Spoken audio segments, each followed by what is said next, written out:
kasih karunia dan damai sejahtera dari Allah Bapa kita dan dari Tuhan Yesus Kristus menyertai kita. Saudara-saudara, dalam peristiwa Yesus mengusir para pedagang di Bait Allah, ada peristiwa yang seringkali membuat orang bertanya-tanya apa maksudnya. Peristiwa yang saya maksudkan adalah Yesus mengutuk pohon ara. Nah, kita akan melihat lebih dahulu peristiwanya, dan sesudah itu kita akan melihat apa yang sebenarnya dimaksudkan oleh Tuhan Yesus. Jadi, begini kisahnya. Setelah Yesus itu masuk ke dalam Bait Allah, Yesus menginap bermalam di Bukit Zaitun. Pagi harinya, Yesus datang ke Yerusalem, masuk ke Yerusalem lagi. Nah, dalam perjalanan itu, Yesus mengutuk pohon ara. Sesudah mengutuk pohon ara, Yesus ke Bait Allah, mengusir para pedagang. Kemudian sore harinya, Yesus kembali ke Bukit Zaitun dan bermalam di situ. Nah, hari berikutnya, Yesus dan murid-muridnya balik lagi masuk ke Yerusalem. Dalam perjalanan ke Yerusalem itulah para murid melihat bahwa pohon ara yang dikutuk oleh Yesus hari sebelumnya itu sudah kering. Nah, sekarang kita lihat Injil Markus bab 11 ayat 12 sampai dengan 14. Keesokan harinya, sesudah mereka meninggalkan Betania, Yesus merasa lapar. Dari jauh, ia melihat pohon ara yang sudah berdaun. Ia mendekatinya untuk melihat kalau ia menemukan sesuatu pada pohon itu. Namun, waktu tiba di situ, ia tidak menemukan apa-apa selain daunnya, sebab memang bukan musim buah ara. Jadi, Yesus dalam keadaan lapar, turun dari Bukit Zaitun, dan kemudian mau masuk ke Yerusalem. Nah, dia menemukan sebuah pohon ara. Dia mengamati pohon itu, sudah berdaun. Daunnya bisa dikatakan lebat begitu ya. Dan kemudian Yesus melihat-lihat, tentu saja untuk mencari buah dari pohon itu. Tetapi Yesus tidak menemukan sebutir buah pun di pohon itu. Nah, yang dilakukan oleh Yesus ini mungkin akan dianggap aneh. Ini bukan musim buah ara. Jadi kalau melihat pohon ara yang tidak ada buahnya, itu sesuatu yang wajar saja. Karena memang bukan musimnya. Yang kemudian dilakukan oleh Yesus bisa membuat orang keheranan. Yesus berkata kepada pohon itu, "Jangan lagi seorang pun makan buahmu selama-lamanya." Murid-muridnya mendengar Yesus berkata seperti itu. Mereka menjadi saksi. Yesus berkata kepada pohon itu,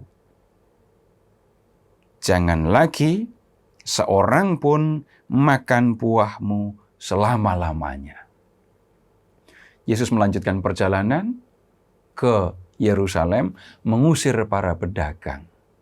Nah, hari berikutnya, ketika Yesus mau datang lagi ke Yerusalem, Yesus dan murid-muridnya melewati pohon ara yang kemarin dikutuk oleh Yesus. Kita lihat di ayat 20. Pagi-pagi ketika Yesus dan murid-muridnya lewat, mereka melihat pohon ara tadi sudah kering sampai ke akar-akarnya. Pohon ara yang dikutuk oleh Yesus itu kering di hari berikutnya.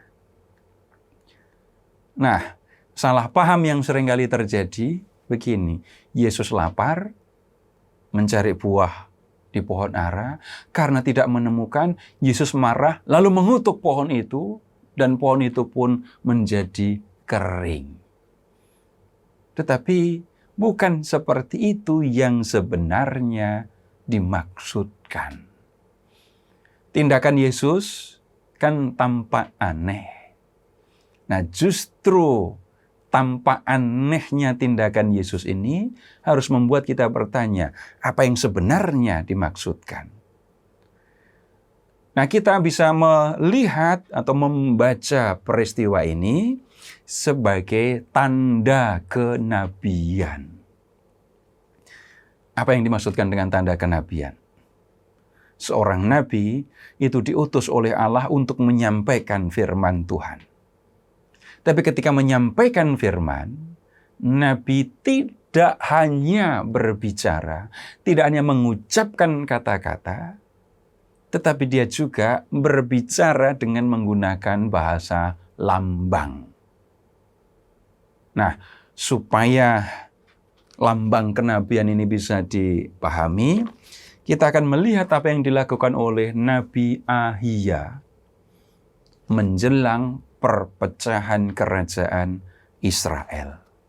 Kita bisa melihatnya di 1 Raja-Raja bab 11 dari ayat 29 sampai dengan 32. Ini ada seorang nabi yang bernama Ahiya. Nah, Nabi Ahiya ini diminta oleh Tuhan untuk menemui seorang pegawai Raja Salomo yang bernama Yerobeam. Nah, ketika Nabi itu menemui Yerobeam, dikatakan dia berselubungkan kain baru. Nah, kemudian ketika berjumpa dengan Yerobeam, Nabi Ahiya mengoyak kain baru itu menjadi 12 potong. Menjadi 12 koyakan. Sesudah itu ia berkata kepada Yerobeam, ambil bagimu 10 potong. Tindakan Nabi Ahiya ini kan aneh. Kain baru dikoyak. Kain baru itu wajarnya ya digunakan sebagai pakaian dan akan disayang, jangan sampai kotor, jangan sampai cepat rusak. Nabi Ahiya justru mengoyakkannya menjadi 12. Lalu dia minta supaya Yerobeam mengambil 12 koyakan, 12 potong. Sesudah itu barulah Nabi Ahiya menjelaskan arti dari tindakan lambang yang diambilnya itu. Sebab beginilah firman Tuhan Allah. Sesungguhnya aku akan mengoyakkan kerajaan itu dari tangan Salomo dan memberikan kepadamu 10 suku. Nah, orang Israel, bangsa Israel, itu terdiri dari 12 suku. Nabi Ahiya melambangkan 12 suku itu dengan 12 koyakan kain. Lalu 10 koyakan diambil, diberikan kepada Yerobeam. Ini artinya begini, kerajaan Israel akan pecah, 10 suku akan mengikuti Yerobeam.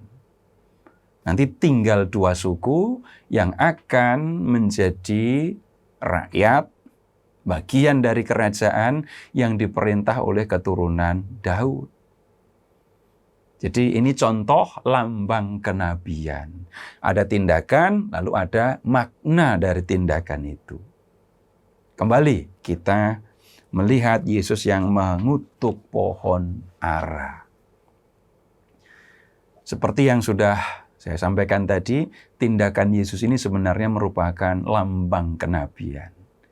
Tetapi kita tidak menemukan makna dari tindakan itu langsung di dalam teksnya. Kalau begitu bagaimana kita harus memahaminya? Nah, kalau kita memperhatikan teksnya, itu kita melihat begini. Di bagian pertama, Yesus mengutuk pohon ara. Jangan lagi seorang pun makan buahmu selama-lamanya. Di bagian kedua, itu ada Yesus mengusir para pedagang sambil mengatakan, rumahku akan disebut rumah doa bagi segala bangsa, tetapi kamu menjadikannya sarang penyamun. Di bagian yang ketiga, kita melihat pohon ara yang dikutuk oleh Yesus itu sudah kering sampai ke akarnya. Nah, kalau ada 3 bagian seperti ini, ingat saja bagian tengah itu yang bisa dikatakan penting. Dalam studi kitab suci, kalau ketemu susunan yang seperti ini, seringkali disebut, struktur seperti ini disebut sandwich. Ada roti, ada daging, lalu ada roti lagi. Nah, yang paling enak, yang paling penting itu dagingnya itu. Nah, dalam kisah ini, bagian yang tengah itu adalah Yesus mengusir para pedagang. Dan disinilah kita bisa menemukan makna dari tindakan Yesus itu. Nah, perhatikan pohon ara itu rimbun. Ada daunnya, lebat daunnya. Tetapi tidak ada buahnya. Setelah itu, Yesus mengutuk dan pohon ara itu menjadi kering, mati. Yesus menggunakan tindakan ini untuk menjelaskan apa yang terjadi di dalam bait Allah. Ibadah di bait Allah itu meriah. Banyak korban dibakar. Sampai banyak yang berjualan di situ. Banyak korban dibakar. Itu seperti rimbunnya pohon ara tadi. Tetapi kemudian pohon ara itu tidak ada buahnya. Seperti itulah keberadaan ibadah di dalam bait Allah. Ibadahnya meriah, tetapi perilaku orang-orang Israel, khususnya para pemuka mereka, sama sekali tidak menunjukkan bahwa mereka adalah orang yang beribadah kepada Tuhan. Ibadah yang tanpa buah. Di dalam tindakan, di dalam sikap, dalam perbuatan baik kepada Tuhan maupun kepada sesama. Dan kemudian pohon ara ini kering. Tidak ada lagi yang makan buahnya.